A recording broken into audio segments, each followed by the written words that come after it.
अपने घर में गम खा लेना, सहन शक्ति रखना और गलती करने वालों को थोड़ा क्षमा भी कर देना, आपके घर में लक्ष्मी की कृपा हो जाएगी। और यदि ये चाहते हो कि लक्ष्मी सदैव हमारे पास में रहे तो इसके लिए सत्संग से जुड़ जाना, भक्ति खूब करना और इसके लिए चरित्रवान बनकर रहना, बेविचारी न बनना, जुआरी न बनना, शराबी न बनना, तो लक्ष्मी तुम्हारी दिन रात सेवा करती रहेगी, कभी लक्ष्मी तुमको छोड़कर नहीं जाएगी। और धन लक्ष्मी कितनी ही घर में हो, यदि तुम्हारी गृह लक्ष्मी खुश नहीं है तो धन लक्ष्मी से सुख नहीं मिलेगा। धन लक्ष्मी से केवल सामान मिलता, सुविधा मिलती है। जब गृह लक्ष्मी खुश होती है, ये नारियां खुश रहती हैं, तब आपको सुख और आनंद की प्राप्ति होती है। इसलिए इन माताओं बहनों को भी खुश रखना, इनको दुखाना मत। कभी ये बोल दें कि हमको 2 साड़ी लेना है तो 3 खरीद देना कि ले ले, एक साथ 3 लपेट के चल। कभी ये बोल दे कि हमको कान का कुंडल चाहिए, अरे बोले क्या फर्क पड़ता है, ले ले 2-2 कुंडल पहन, नीचे पहन फिर ऊपर से पहन, झुमका पहन।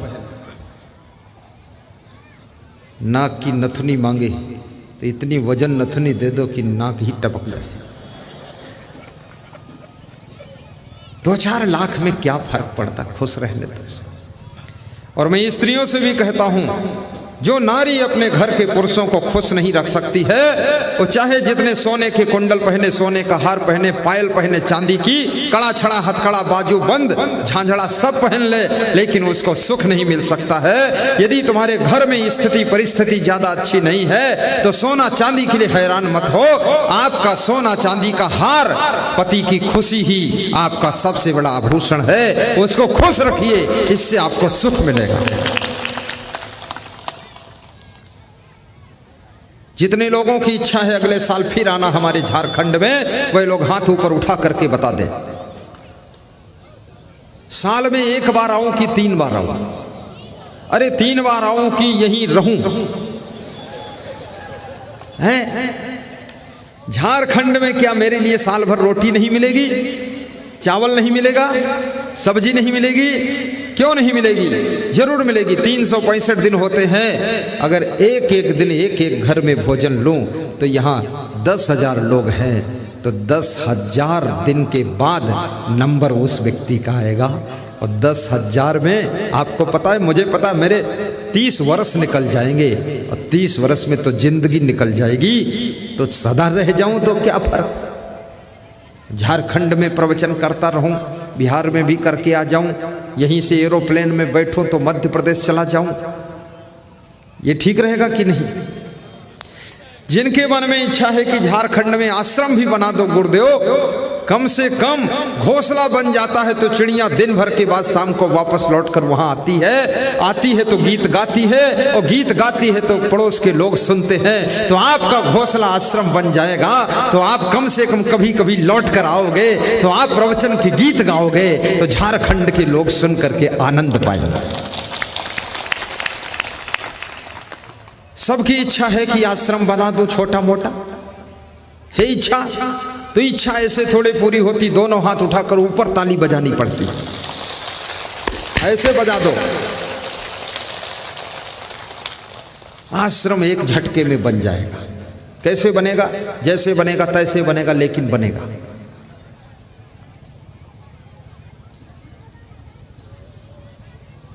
श्रद्धा से आश्रम बनता है। आश्रम में श्रद्धा की ईंट लगती है, आस्था की सीमेंट लगती है, प्रेम की छड़ लगती है, और गुरुदेव की कृपा और आशीर्वाद का रंग रोगन लगता है, आश्रम खड़ा हो जाता है। मुझे लगता है बनेगा जरूर, क्योंकि यहां मुझे प्रेम बहुत मिला है। तुम्हें अच्छा लगा हो न लगा हो मेरे आने से, लेकिन तुम्हारे से मैं मिला हूं ना, मुझे बहुत अच्छा लगा है। हालांकि ये महिलाएं कोई हमसे बात तो नहीं कर पाती, क्योंकि यहाँ की भाषा बोलती उड़ो उड़ो उड़ो तो मैं समझता नहीं, लेकिन फिर भी आप खुश होते हो ना, हमें अच्छा लगता है। और मिलन तो जानते हो कैसे होता है, नजर से नजर ने मुलाकात कर ली, नजर से नजर ने मुलाकात कर ली और रहे दोनों खामोश मगर बात कर ली, मगर बात कर ली। हमारी आपकी नजर से नजर की मुलाकात हुई है, न तुमने हमसे बात किया न हमने तुमसे बात किया, लेकिन फिर भी इशारों में बात हो गई है। तुम भी समझ गए, हम भी समझ गए और दोनों का प्रेम हो गया है। धन्यवाद है आपको।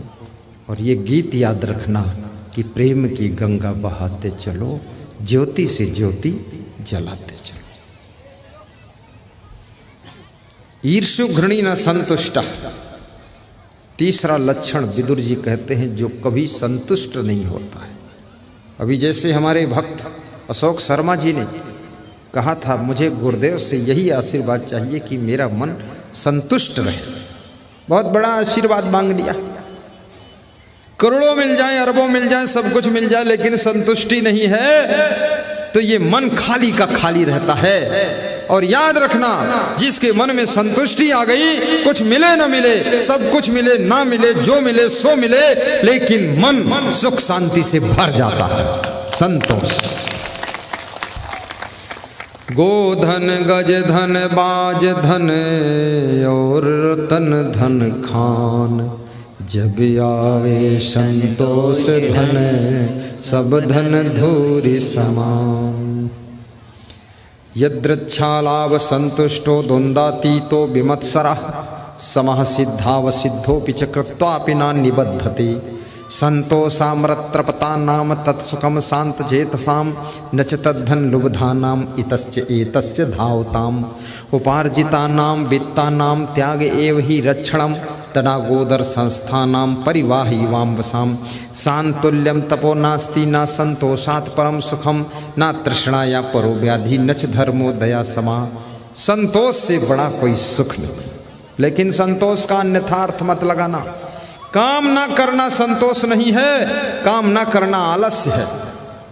काम खूब करना, फिर उसमें जो फल मिले उसमें संतोष करना, इसका नाम संतोष है।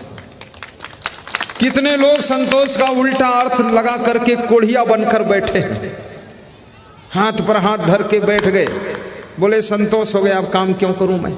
ये संतोष नहीं हुआ है, आलस्य हुआ है।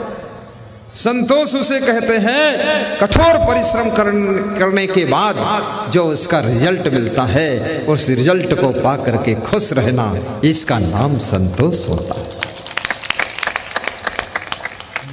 विद्यार्थी संतोष करे, पढ़ाई ना करे, एग्जाम ना दे, कहे संतोष हो गया, गुरुजी ने सिखाया। ये मैं सिखा रहा हूं, मैं ये सिखा रहा हूं। मन लगा करके पढ़ाई कीजिए, मेहनत करके पढ़ाई कीजिए, लगन से एग्जाम दीजिए, लेकिन रिजल्ट जो मिला है अब उसमें संतुष्ट हो जाइए। लगता है रिजल्ट आपके मन अनुकूल नहीं है तो नेक्स्ट ईयर में और अधिक मेहनत कीजिए। अतिशय रगड़ करे जो कोई अनल प्रकट चंदन से होई, रगड़ी मारो तुम। मेरे साथ में एक विद्यार्थी पढ़ता था, पढ़ने में कमजोर था, बुद्धि कम थी, तो बोलता था मैं कस के रगड़ी मारा हूं। तो मैं तो साधु हो गया। साधु होने के बाद वो मिला, मैंने कहा क्या कर रहे हो? संतोष, उसका नाम भी संतोष था। बोला संतोष हूँ, संतोष कर रहा हूँ, और क्या करूँ। तो हमने कहा क्या है अभी? बोले इंजीनियर हो गया गुरुदेव। आप तो गुरुदेव हो गए, हम इंजीनियर हो गए। तो हमने कहा फिर? बोले ट्यूशन पढ़ने जा रहा हूँ। इंग्लिश आती नहीं हो, इंजीनियरिंग में इंग्लिश वहाँ जरूरत, तो ट्यूशन पढ़ पढ़ के इंजीनियरिंग कर रहा हूँ, नौकरी। तो हमने कहा सफल हो जाओगे? बोले अतिशय रगड़ करूँगा।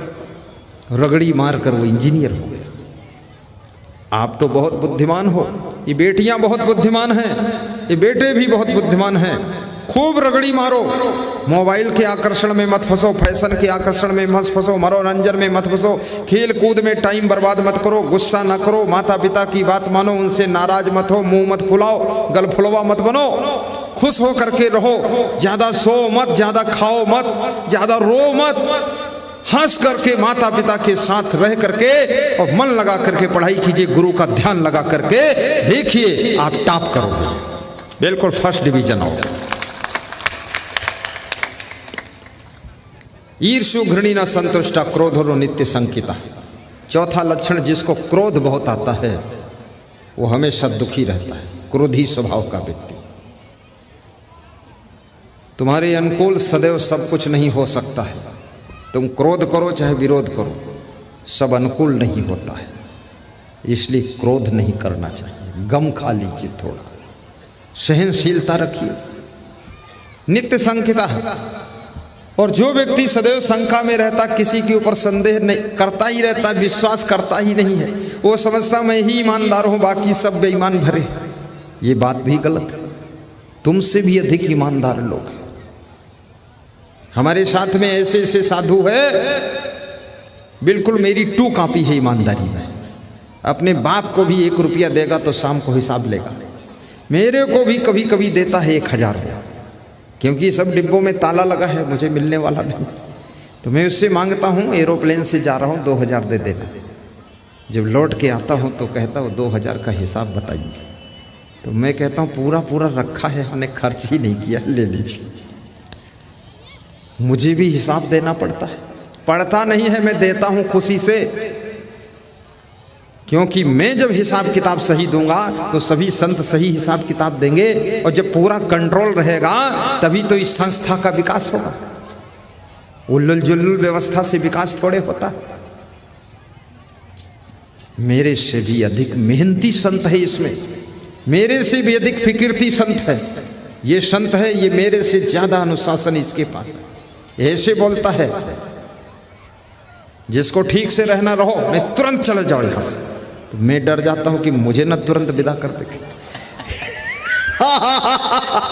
ये जो खड़ा है ना, ये एटम बम खतरनाक, बहुत टाइट प्रशासन है इसका। एक और है, वो पुस्तक की दुकान पर बैठा, मुझसे बोल रहा था, किसी ने गलती किया, एक कर्मचारी ने, बोले गुरुदेव आप क्षमा कर देते हो, मैं इसको तुरंत निकाल दूंगा। मैंने कहा तू तुरंत निकाल देगा, लेकिन पहले तुरंत भर्ती कर दूसरा, तब निकाल। जैसे आंख में दर्द है, कहे तुरंत फोड़ दूंगा, तो दूसरी आंख लगा तो नहीं अंधा हो जाए। थोड़ा दर्द है, दिखता तो है। तो बोला हाँ ये बात सही। तो उसको समझाया मैंने कि गलती को 1-2 बार क्षमा भी करना चाहिए। कर्मचारी है, कर्मचारी बेचारा हाथ जोड़ा, कान पकड़ा, बोला अब मैं बिल्कुल कुछ भी गलती नहीं करूंगा। बोला बड़ी मुश्किल से आपके चरण मिले गुरुदेव, बहुत भटका हूं दिल्ली बॉम्बे आपके साथ। अनुशासन मेरे से ज्यादा। एक वो संत बैठा हुआ हरीश दास, खड़े हो। ये इतनी फिक्र करने वाला व्यक्ति है, रात में 12 बजे तक कार्यक्रम करने के लिए रेडी रहता है। और कार्यक्रम ना हो अगर पधरौनी चरण पूजा, तो बोलता गुरुदेव यहाँ क्यों बैठे हैं, कहीं प्रोग्राम दे देते हैं। और मैं अपने उम्र के अनुसार सोचता हूँ थोड़ा रेस्ट लूँ, पर वो लगा देता है, हमसे ज़्यादा फास्ट रहता है। तो मैं ये क्या बताना चाहता हूँ, आपके घर में भी आपसे ज़्यादा कई लोगों में कई गुण होते हैं। उन गुणों को महत्व दीजिए, अभिमान न कीजिए, और उन लोगों को क्षमा भी कीजिए, और उन पर विश्वास भी कीजिए। वह लोग तुम्हारे घर का आया है।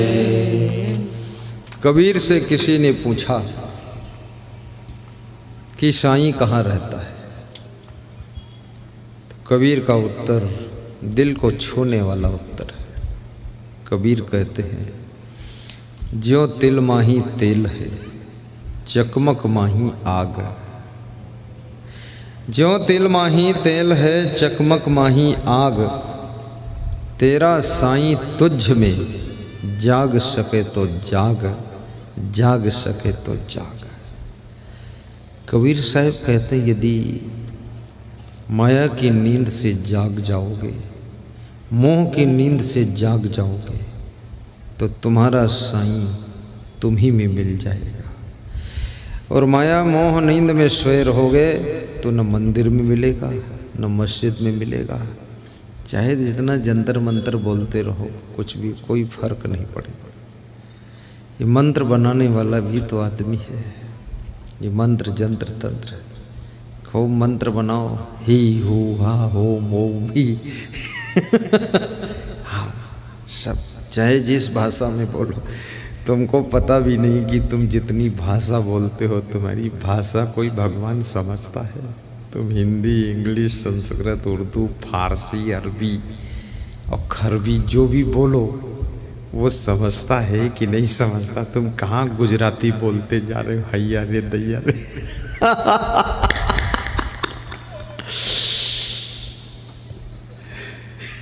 वहाँ तो भाव की पहचान है, भाषा का कोई मूल्य ही नहीं है। फालतू इलिल्ला उलिल्ला और इधर ला उधर ला, ओम नमः शिवाय, गणपति गंगवाय। कहाँ से भाषा बोल रहे हो? मैं तो जब देखता हूँ लोग मंत्र जंत्र पढ़ते हैं ना तो मुझे हंसी आती है। फालतू बोल रहा है, ये तेरी भाषा वो समझता भी है कि नहीं, इस बात को तू समझ पहले। जहाँ सब भाषाओं का अंत हो जाता है, जहाँ पर केवल भाव ही भाव रह जाता है, वहीं पर आत्मा जो है परमात्मा के रूप में बदल जाता है। जहाँ प्रेम का भाव है, श्रद्धा का भाव है, सेवा का भाव है, सहनशीलता का भाव है, गम खाने का भाव है, एक दूसरे के प्रति स्नेह का भाव है, वही भाव के अंदर से ही परमात्मा प्रकट होता है, आत्मा रूपी परमात्मा दिखाई देता है। ज्यों तिल माही तेल है, चकमक माही आग, तेरा साईं तुझ में जाग सके तो जाग। कबीर साहब जागने की बात कह रहे हैं। जागना है, किससे जागना है, कब जागना है, कैसे जागोगे? माया की नींद से जागना है, मोह की नींद से जागना है। उम्र बढ़ने के बाद शरीर की नींद कम हो जाती है। बहुत से लोगों को नींद आती नहीं है, बचपन में नींद जाती नहीं है, अज्ञानी की नींद जाती नहीं है, और जो अज्ञानी भी नहीं है वो ज्ञानी भी नहीं है, उसको नींद आती भी नहीं। नींद दो ही को आती है, खूब आती है, या तो ज्ञानी को नींद आएगी और या अज्ञानी को नींद आएगी। जो अज्ञानी है, जिसको कुछ ज्ञान ही नहीं है आगे पीछे क्या हो रहा है, वो बहुत सोएगा। और जो ज्ञानी है वो समझ गया जो हो रहा है वो ठीक ही हो रहा है, वो भी सो जाएगा। लेकिन जो ज्ञानी नहीं है और अज्ञानी भी नहीं है, ज्ञानी और अज्ञानी के बीच में फंसा है, तो वो नहीं सो पाता है, उसको फिर नींद नहीं आती। इसलिए बहुत से लोग कहते हैं हमको नींद नहीं आती है।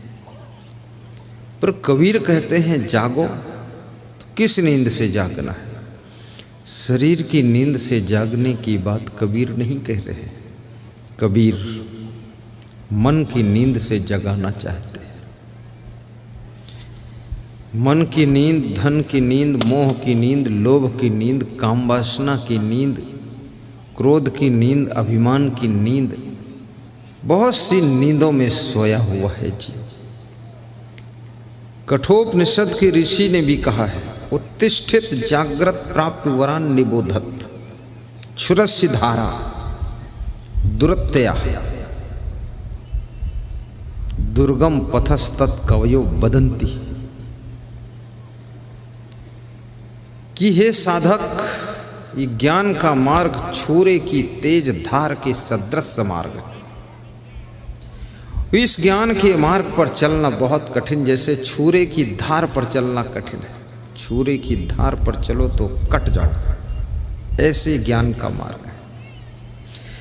इसलिए विवेकानंद इस सूत्र का बहुत प्रयोग करते थे। ये कठोपनिषद का मंत्र है। उत्तिष्ठित माने उठो। कहाँ कहाँ तुम बुराइयों में बैठ गए हो, कहाँ कहाँ तुम अवगुणों में बैठे हुए हो, वहाँ से उठो। पहले उठने को कह रहा है ऋषि, उत्तिष्ठित। फिर कहता है जागृत, जागो, जाग जाओ, होश में आ जाओ। तुम बेहोश हो, मूर्छित हो, और होश में कौन ला सकता है? जब लक्ष्मण जी बेहोश हुए थे तो उनको होश में कौन लाया था? सुषेण वैद्य। और वैद्य कौन होता है? डॉक्टर होता है। और डॉक्टर कौन होता है? जो दवाई देता है। दवाई देता वो कौन होता है? वैद्य होता है। तो वैद्य कौन होता है? वही डॉक्टर होता है। फालतू बात। सोचो, मजेदार बात है। वैद्य, डॉक्टर, वैद्य उसे कहते जड़ी बूटी घिसता है। तो संजीवनी बूटी लाया कौन था? हनुमान जी। बताया कौन था? कौन बताया था? हैं? सुषेण वैद्य। और लाया कौन? हनुमान जी। और पिलाया किसको? लक्ष्मण जी को। होश आ गया। तो समझना इस बात को। रामायण में लिखा है वैद्य कौन है? सद्गुरु वैद्य, वचन विश्वासा। सद्गुरु को वैद्य कहा है मानस में कि सद्गुरु वैद्य। तो सद्गुरु वैद्य कैसे? क्या वो कोई बीमारी का इलाज करता है? शरीर की बीमारी का इलाज सद्गुरु नहीं करता है।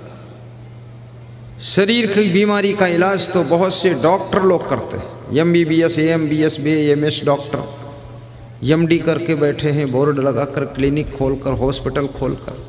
सरकारी हॉस्पिटल में भी इलाज होता शरीर की बीमारियों का।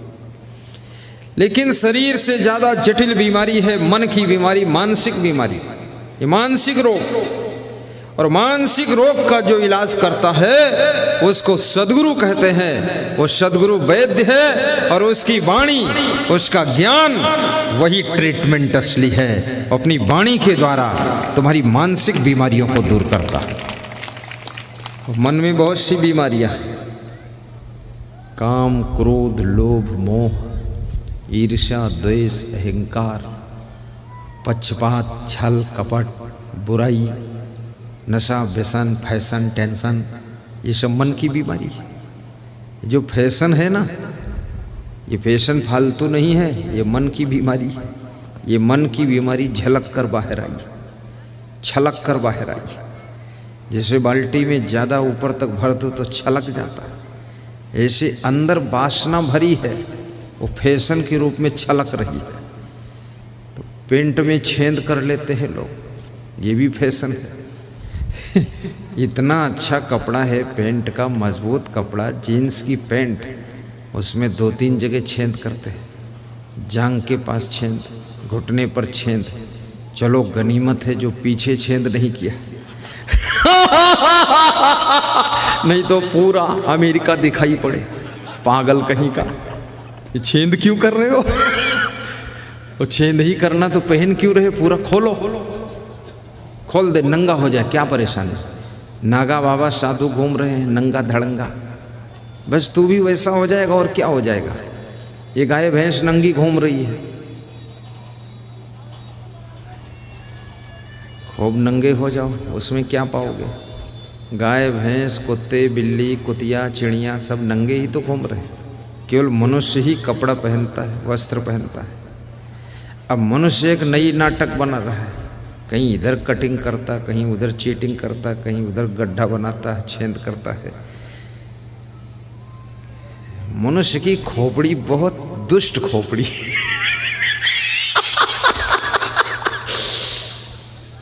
मैं तो इसको देखता हूं तो सोचता हूं, हे तो वास्तव में बहुत धूर्त आदमी। फालतू काम करता है, इससे क्या मतलब क्या है?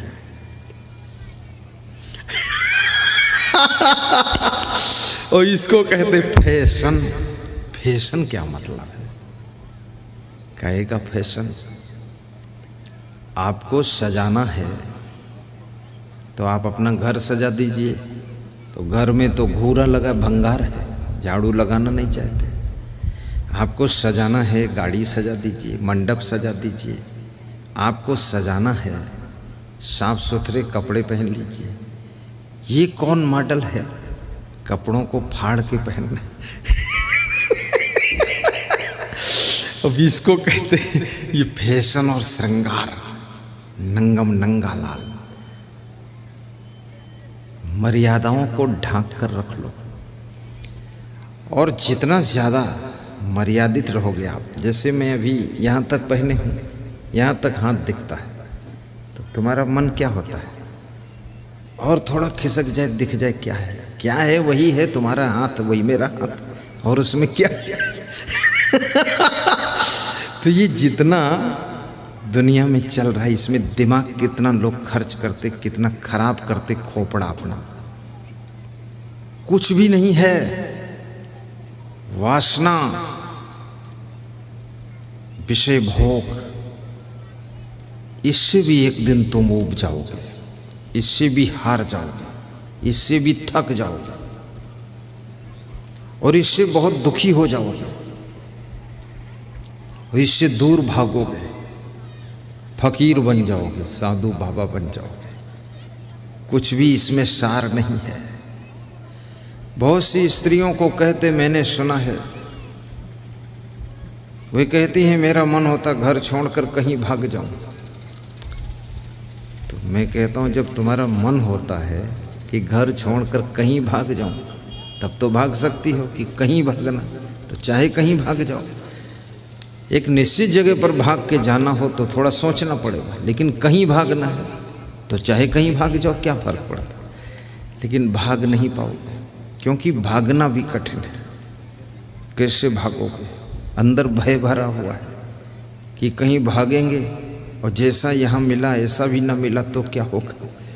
दोनों दिन से गए पाड़े, ना हलवा रहे माड़े, इधर का छोड़ दिया उधर मिला भी नहीं। आधी छोड़ पूरी को धावे, पूरी मिले ना आधी पावे। धोबी का कुत्ता न घर का न घाट का। भाजपा छोड़ दिया कांग्रेस में बैठक नहीं मिली, कांग्रेस छोड़ दिया भाजपा में स्थान नहीं मिला। राष्ट्रीय जनता दल छोड़ दिया और नीतीश कुमार ने एंट्री नहीं दिया। अब बीच में घूम रहे हैं धोबी कुत्ता, अब कहाँ जाए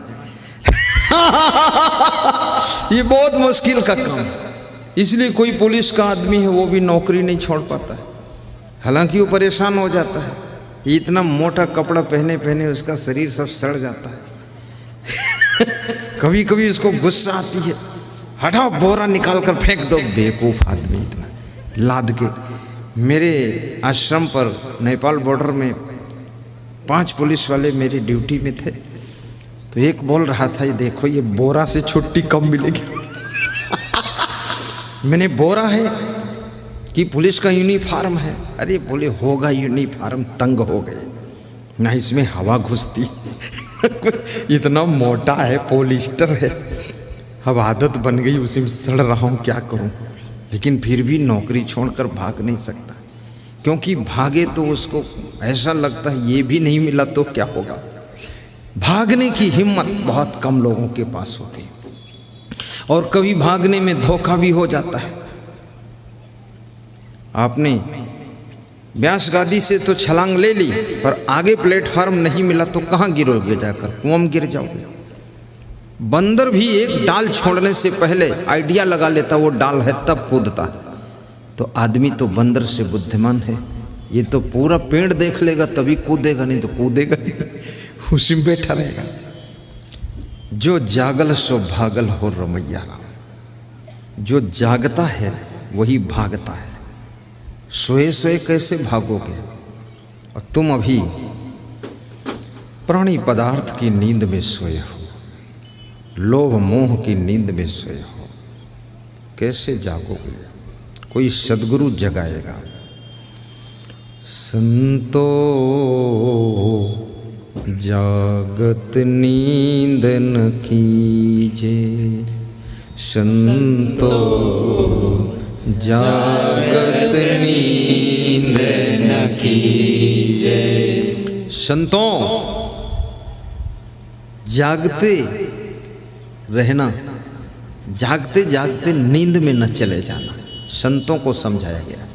ये संत जो बैठे हैं इनके लिए बात, तुम्हारे लिए नहीं। तुम तो कुछ भी करो ठीक है इनको समझाया गया, संतों जागत नींद न कीजिए। अरे संतों, तुम जाग चुके हो, जिस भोग विलास को त्याग करके आ गए हो माया मोह को, अब उसकी नींद में फिर से मत सो जाना। ये संतों को जगाया गया है, मौलवियों को जगाया गया है, काजियों को जगाया गया है और गुरुद्वारा के ज्ञानियों को जगाया गया है, चर्च के पादरी को जगाया गया है, साधु संत को जगाया गया है कि तुम दुनिया को जगाने का ठेका लेकर के बैठे हो तो कहीं तुम पुनः नींद में सो मत जाना। संतों जागत नींद न कीजिए। याद रखना, जो जाग गया है उसे सावधान रहना पड़ेगा, नहीं तो फिर सो सकता है, फिर से नींद आ सकती है।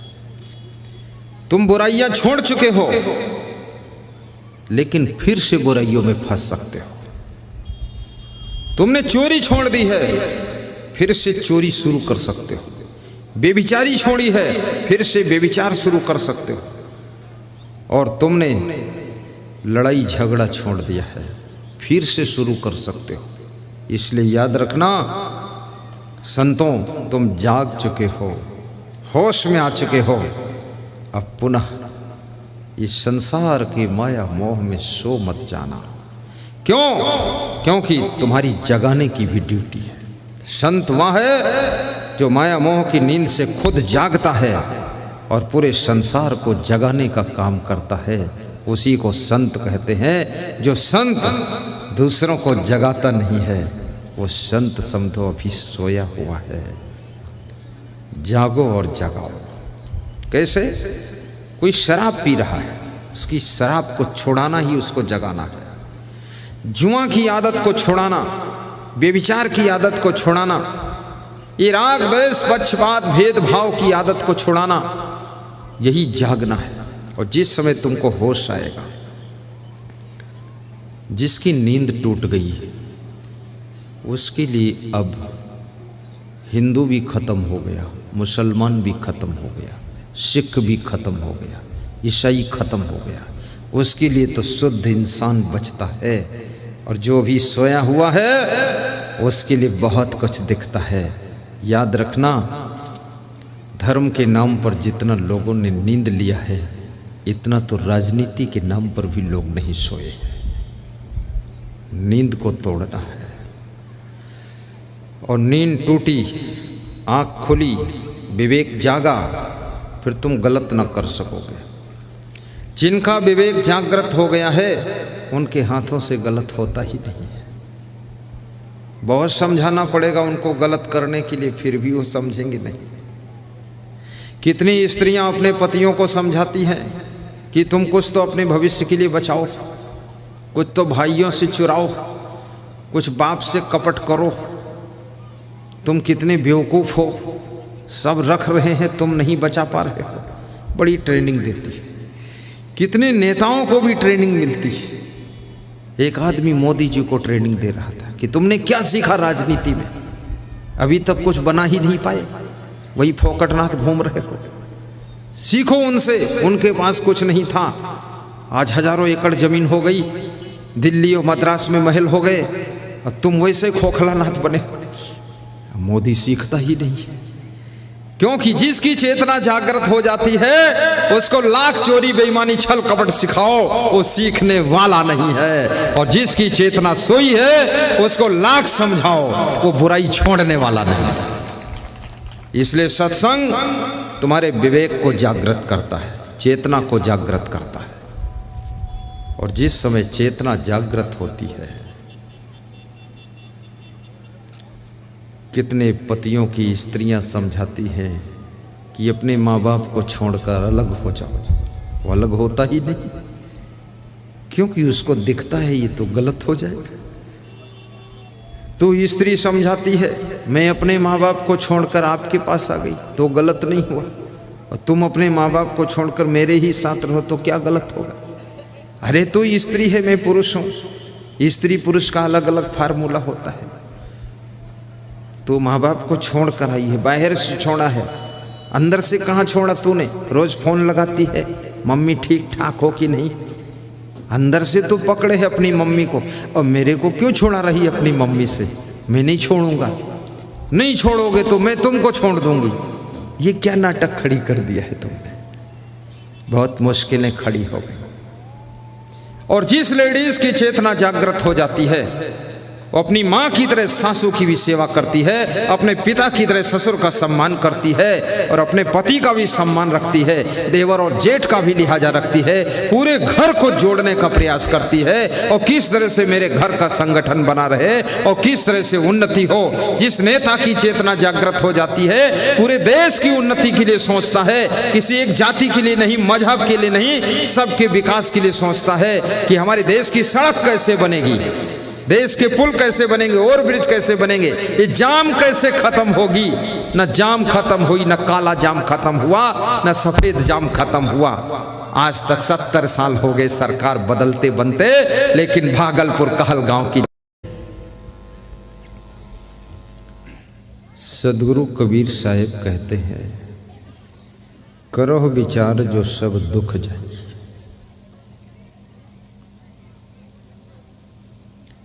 किसके साथ में कैसा व्यवहार करना है, किसके साथ में कितनी बात करनी है, कितनी नहीं करनी है, इसका विचार करो। किसको क्या बोलना चाहिए, किसको क्या नहीं बोलना चाहिए, कब क्या कार्य करना चाहिए, क्या नहीं करना चाहिए, भोजन क्या खाना चाहिए, क्या नहीं खाना चाहिए, इसका विचार करो। नशा करना चाहिए कि नहीं करना चाहिए, इसका भी विचार करो। ये भी विचार करो कि नशा करने से क्या फायदा है। तुम पुड़िया खाते हो, गुटखा खाते हो, बीड़ी पीते हो, सिगरेट पीते हो, जरा थोड़ा सोचो और विचार करो, इससे लाभ क्या है। लाभ तो कुछ भी नहीं है, तो ये सोचो इससे हानि क्या है। पैसे की हानि है, स्वास्थ्य की हानि है, समय की हानि है, दांत गंदे हो जाते वो भी हानि है, मुंह से बदबू आती वो भी हानि है। तो जिस चीज को खाने पीने में हानि ही हानि हो, तो क्या बुद्धिमान व्यक्ति को उसे खाना पीना चाहिए? कभी नहीं खाना पीना चाहिए। इसलिए आज संकल्प ले लो, कोई नशा नहीं करूंगा। और बिहार सरकार ने शराब पर बंदी लगा दिया है। बिहार प्रदेश में शराब की दुकानें नहीं है ना, नहीं है। अब बहुत कम लोग पीते होंगे, पीते होंगे तो झारखंड से मंगा लेते होंगे, हैं? वहीं चले जाते, पी के आ जाते। झारखंड में जाकर पी लेते हो, बिहार में नशा में पड़े रहते।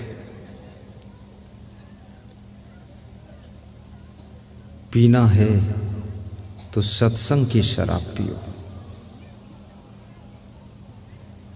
सेवा की शराब पियो। सेवा का नशा चढ़ना चाहिए, सत्संग का नशा चढ़ना चाहिए, और भक्ति का नशा चढ़ना चाहिए। जैसे मीराबाई के ऊपर भक्ति का नशा चढ़ा था, प्रहलाद के ऊपर भक्ति का नशा चढ़ा था।